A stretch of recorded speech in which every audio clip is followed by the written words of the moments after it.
Hello guys, welcome once more to another video in our YouTube channel. So in this video we continue solving the Northwest Regional Mock 2023 pure maths with mechanics paper 3 questions. So we concentrate on question number 3 in this video, and for those of you who have not yet watched the solutions to the already solved questions, that's question 1 and question 2, do well to check the description of this video as well as the comment section to get the links so you can easily access them if you are interested. Thank you once more for always coming here to watch the videos. You like the videos, you share the videos, and you also comment. Do well to comment in every video you watch in this channel, because your comments will go a long way to encourage us to do more videos. Remember to turn on your notifications after subscribing to the channel if you have not done so yet, so that when other videos will be uploaded, you always be notified to come and watch. Okay, so we are going to be solving question 3, and I plead that you pay keen attention, because the concepts in this particular topic are always complicated to understand if you are not very vigilant. So the topic is center of gravity, though the second part of the equation had forces in equilibrium. But the main problem here, which students are going to face difficulties with, is center of mass. Okay, so let us try our best to follow the solution keenly. Do well to ask questions in the comment section. I'm going to reply to you. Okay, so if you don't understand anything, don't hesitate to post your question in the comment section. I'll always be there to reply and make things clearer for you. So the question has been displayed to you, but I am going to read the question as usual so we get a better understanding and a brief review about what the question is asking us to do. So it reads, a draftsman sketches the cross-sectional view of a cage in the form of a plane figure with vertices A, B, C, D, and E that are giving you the coordinates of those vertices. Roman 1. On a graph paper, draw the sketch. Roman 2. Hence, locate the coordinates of the center of mass of the sketch with respect to the coordinate axis. The forces F1 of magnitude 3 newtons and F2 of magnitude 4 newtons act respectively along EB and CB per the sketch described above. Roman 3. Express the forces in the form AI plus BJ. Hence, find the moment of their resultant about the origin. Okay, so unfortunately I'm not going to use a graph paper, but I'm going to explain to you how I did the sketch. So the first thing to do is that we need to plot, so we need our coordinate axis. So we indicate our x-axis and our y-axis, and we label them as well. So vertically the y-axis, horizontally the x-axis, and then they intersect at the origin. Now let us begin with the point A. The point A is 0, 4, so you simply need to go and you indicate 4 on the y-axis, and then you plot the point there, because 0, 4 means the x-coordinate is 0 and the y-coordinate is 4. So you are on the y-axis itself. So I indicate that that is my point A. Now what about the point B? Is a point 6, 1. So I count 6 units on the x-axis and 1 unit on the y-axis. The point of intersection gives me the point B. Now the next point is we are going to plot the point D, which is, or anyways we are going to plot either E or Z, negative 3. Okay, and then negative 3, 1, which is a point E. You have negative 3 here, 1 was already there. The point of intersection is here, so we call that the point E. Now what about the point Z? It is negative 3, negative 7. So I need to come and indicate negative 7 on the y-axis. The point of intersection there is the point Z. And finally, the point C is the point 6, negative 7. So this is a point of intersection here. So we just call that the point C. Now we need to link these points together so we see the sketch. Okay, because we are not just plotting the points, we are sketching the figure. So we link the points together and we have something like this. Okay, so this is the cage, the cross-sectional view of the cage that the draftman was trying to sketch. Now we are done with that. Next question, maybe let me just indicate that this is A prime. Now hence locate the coordinates of the center of mass of the sketch with respect to the coordinate axis. Okay, so be very vigilant in this question. be very vigilant. Our coordinate axis is indicated in blue, so I try to differentiate with not using black again. So you should be very careful, because actually I am solving this question because many students face a difficulty with this question to identify first the axis, because students were choosing random axis. People took the axis EB as their horizontal axis and the axis DE as a vertical axis, which is not possible. Okay, so that's why originally I began by drawing the axis and then I plotted the points. So since we need to find the center of mass of this whole lamina with respect to the coordinate axis, as a distance of the center of mass of the whole lamina from the respective coordinate axis, we need to create a table like usual. Then we fill the table, okay, and then we apply the principle of conservation of moments. Clockwise moment equal to anti-clockwise moment. So before doing that, since we need to apply moments, and we know that moment is the force times the distance from the given axis, but we don't have forces here, so we are going to be using the weight of the respective portions that we are going to consider. So we start by letting lambda, which is a constant, be the mass per unit area of every portion or of every lamina. What does this mean? It means that lambda is equal to the mass divided by area. So the mass will give us lambda times the area, and we know the weight is mg, so it becomes the mass, which is lambda A times g. Now we create our table where we are going to have the various portions, we are going to have their weights, and then we are going to find the distance of the center of mass of those portions from the coordinate axis, meaning from the x-axis, meaning OX, and from the y-axis, OY. Now since we have to get the weights, and according to our relationship here, the weight is written in terms of the area, because lambda and g are both constant. So to get a weight, we just need to get the area and then we multiply it with lambda g. So we create a new table where we have the various portions and their areas. Okay, now let us come to our lamina and we identify the various portions that we are going to have.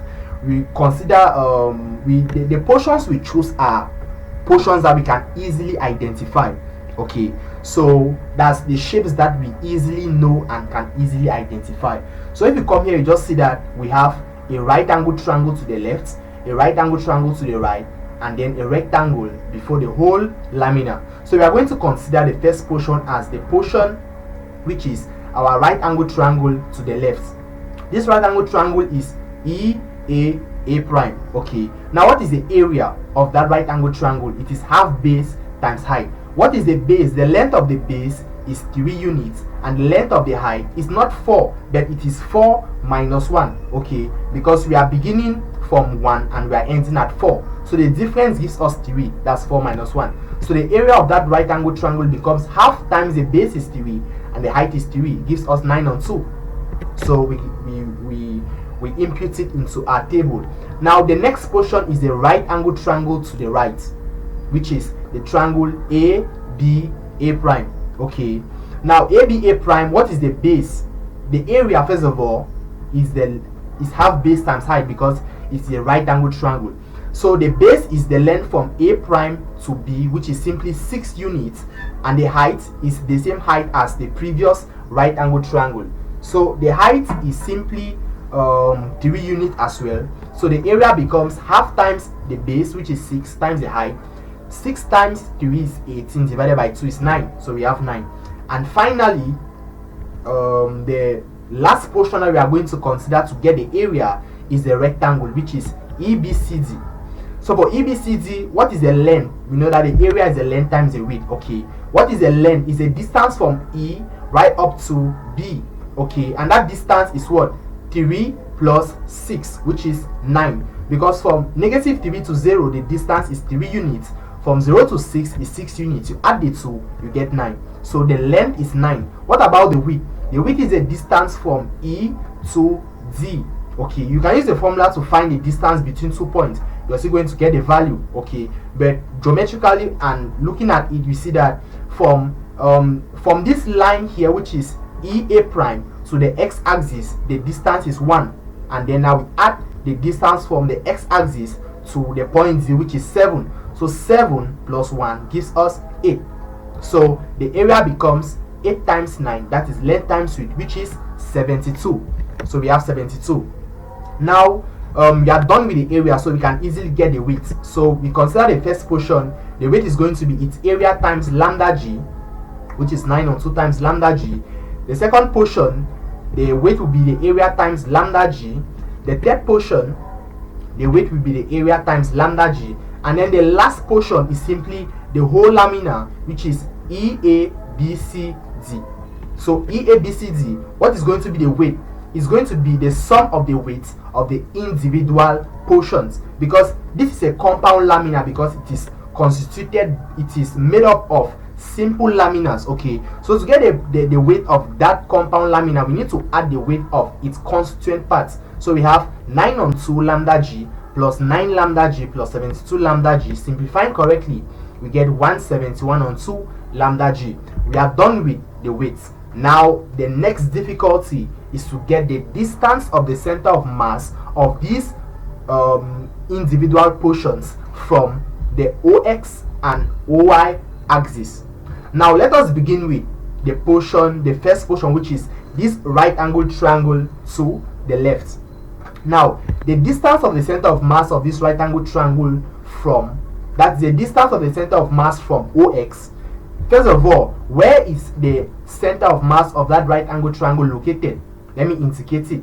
So it's going to be, normally the center of mass is going to be inside here. Okay, it's going to be inside here. Now the vertical distance here is a distance of the center of mass from the x-axis, which is the y coordinate, and then the horizontal distance here is a distance of the center of mass from the y-axis. Let us be very vigilant that we are not finding the distance of the center of mass from this axis here. No, we are finding from the x-axis. Okay, so let us be very vigilant, because if you make that mistake, you're going to get very wrong results at the end. Okay, so we need to find this distance, and we know that since it's a right angle triangle, we just quote our standard results. We know that the distance from the base, is 1/3, and the distance from the height is also the distance from the base is 1/3, and same thing goes with the height. So I'm trying to say that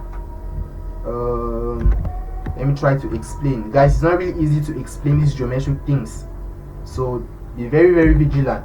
The distance of the center of mass of this right angle triangle from the x-axis, how can it be gotten? We first of all find that distance from its base, then we add the remaining distance from the base to the x-axis. So to find the distance from the base, it means it is a vertical distance. Okay, and it is 1/3 of the height. Since the height is 3, because it is from 1 to 4, the height is 3, we saw it earlier. So the distance of the center of mass of this right angle triangle here from the base, which is from EA prime, is simply 1/3 of 3, which is 1.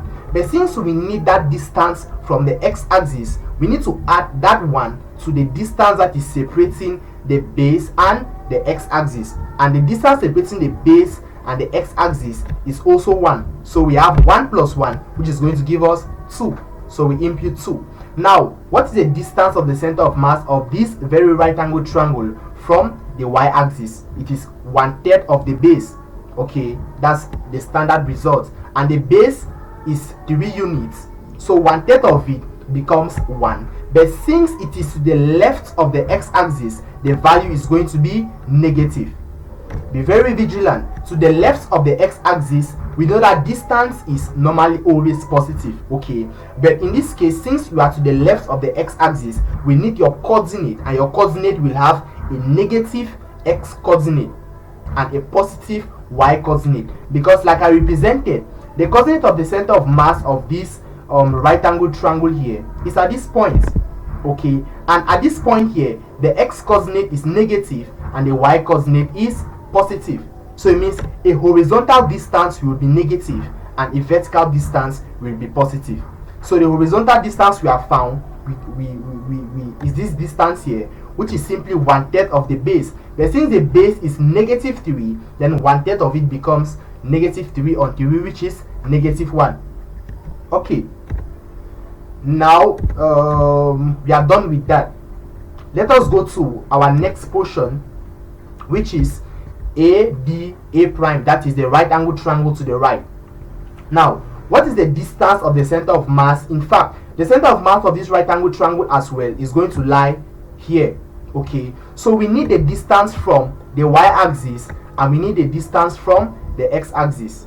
Okay, now to get a distance from the x-axis, we first of all get a distance from the base, and then we add the remaining distance between the base and the x-axis. Now to get a distance from the y-axis is the same. We just get the distance from the y-axis. So we know that it is as well 1/3 of the base, that is the horizontal distance. Let's begin first with the vertical distance from the x-axis. From the x-axis, like I said, we first of all find from the base, means we first of all find this distance, then we add this remaining distance. So this vertical distance here simply is 1/3 of the height, and 1/3 of the height is 1/3 of 3, which is 1. Then plus we need to add the remaining distance, which is also 1. Okay, that's it. So at the end we get 2 as well. Now we are left to find the distance of the center of mass from the y-axis. So from the y-axis, it is a horizontal distance that we are talking about, and that horizontal distance is just 1/3 of the base. Okay, and the base is 6, 1/3 of it is 2. So we are done with that figure as well. Now let us move on to the next, which is our rectangle. Another problem that many students were facing difficulties with. Okay, so the center of mass, the distance of the center of mass of our rectangle from the x-axis and from the y-axis. So first of all, I am going to indicate it. Okay, we know that since it is a rectangle, then the center of mass will lie at its center, because there are many lines that, in fact, it has a center, and the center will simply define as the center of mass. So the center of mass is going to lie at the center here, and we know that since it lies at the center, it means the distance from the center of mass to maybe this length, that is to this side length here, is simply half of the width. Okay, so this distance here is simply half of the width, because this is the center of our rectangle, and also the horizontal distance here is going to be half of the length. So since we don't actually need that total distance, okay, we need, let me demarcate the distance that we need. We need but this distance, that is the distance from the center of mass of that right angle triangle, meaning that we know that, okay, the center of mass is lying at that point, but we actually need by this distance. Okay, that's the distance from the center of mass of that rectangle from the x-axis. We don't need this complete distance, but we can get this complete distance. Okay, we know this complete distance is half of the width, and the width we saw, it was 8, so half of it gives us 4. So we can just call this small distance here b, and then now we know that this distance here is simply the distance that is separating the x-axis and the base of this triangle above, and that distance is 1. But since we need b, we just do our little demonstrations. The same thing for horizontally.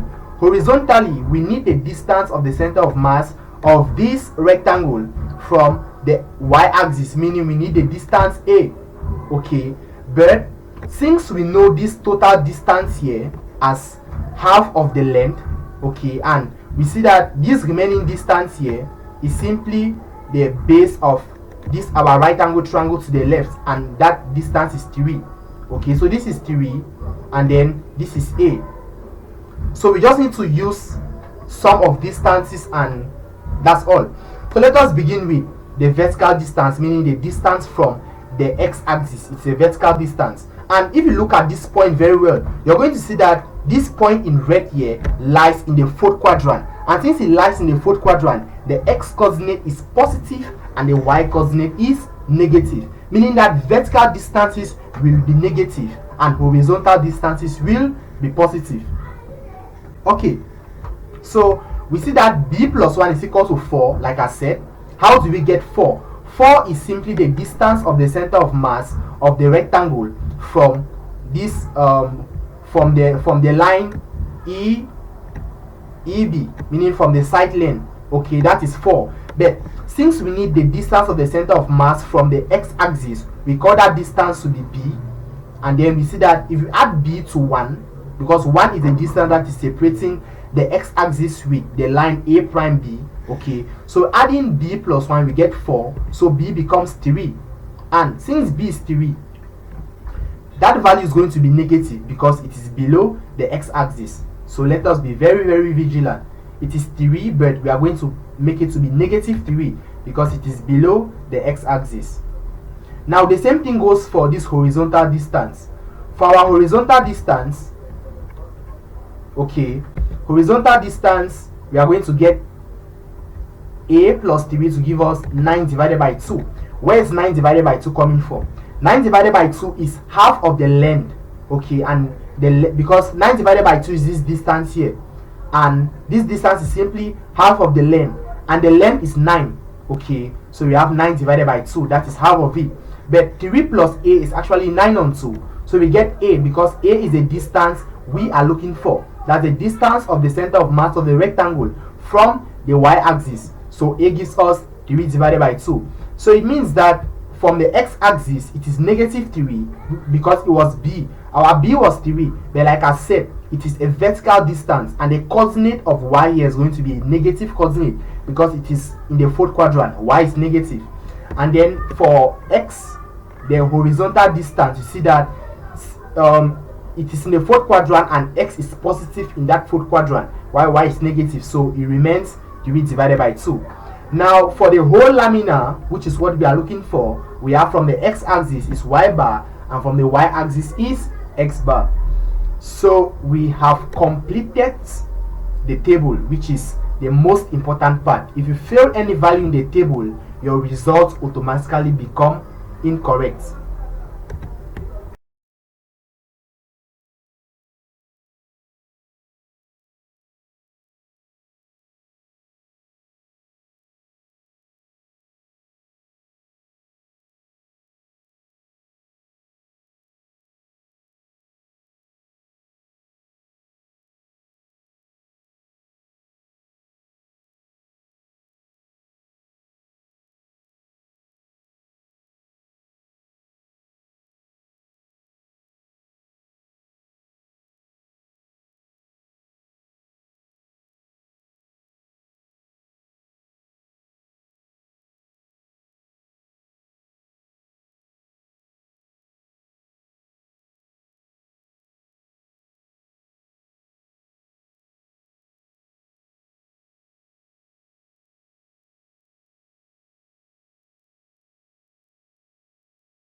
Okay, so after having this table, now the next thing to do is that we apply the principle of conservation of moments. Okay, so we take moments about the x-axis. Taking moments about the x-axis simply means we sum the anti-clockwise moments and we equate to the clockwise moments, or we do the algebraic sum of the moments and we equate to 0 because the system is in equilibrium. So the moment is simply the weight times the perpendicular distance from that axis, and the perpendicular distance from that axis are simply these distances that we are writing. Okay, so we take the first weight, 9 on 2 lambda g, times its distance, which is 2, here is it, plus the second weight. I've written the weight in red and the distances in the dark color. So the second weight is 9 lambda g times the distance, which is 2, and then the last weight is 72 lambda g times the distance, which is negative 3, to be equal to the moment of the system, which is the weight of the system times its y coordinate. Now the lambda g cancels all through, and then the rest is to simplify, and then we get our y bar to be negative 42 divided by 19. We do the same thing. We take moments about the y-axis, meaning we take each weight and we multiply it with its respective distance, and then we cancel lambda g, we simplify, and we get x bar. So we are done. Okay, now the question had a second part which I'm just going to read. So this is the second part. We have the forces F1 of magnitude 3 newtons and F2 of magnitude 4 newtons act respectively along EB and CB per the sketch described above. Express the forces in the form AI plus BJ, hence find the moments of their resultant about the origin. So the first thing to do is that we come and indicate the forces. So F1 is acting along EB, so here's the direction of F1, okay, acting along EB, here is the force, the direction, and then F2 is acting along CB, so here is the force and here is the direction. Now we need to get these forces in the form AI plus BJ. So the first thing to note is that every force is given by its magnitude times the unit vector in that direction. So for F1 is going to be the magnitude of F1 multiplied by the unit vector in its direction. The direction is EB, so we have the unit vector which is EB, you see the cap. The same thing for F2. Now what is this unit vector? This unit vector is simply the vector divided by its magnitude. So F1 becomes the magnitude of F1 is 3, and then the unit vector EB is simply the vector itself divided by the magnitude of the vector. Now we need to get the vector EB. The vector EB is simply OB minus OE, or we just simply subtract the coordinates. So we take B minus E, okay. So we have 6 minus negative 3 will give us 9, and then 1 minus 1 will give us 0. So we have 6 minus negative 3 is 9, it's horizontal, so 9i. So at the end of the day, we have 3, which is the magnitude of the force, times EB itself, which is 9i, divided by the magnitude of EB, which is the square root of 9 squared. Denominator cancels the numerator, and then we are left with 3i. So F1 is simply 3i plus 0j. What about F2? The same story. F2 is in the direction of CB. So we have the magnitude of F2, which is 4, times the direction vector CB divided by the magnitude. The CB is simply B minus C.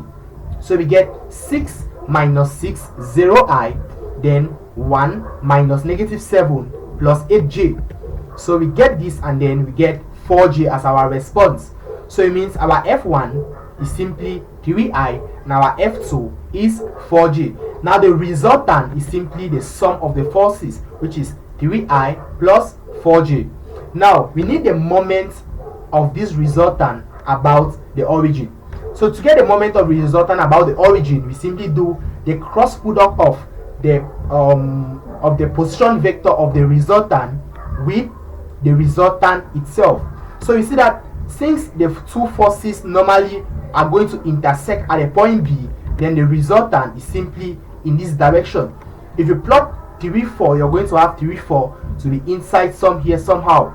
Okay, so at the end of the day, here is the direction of the resultant, and the resultant has a position vector which is a point B.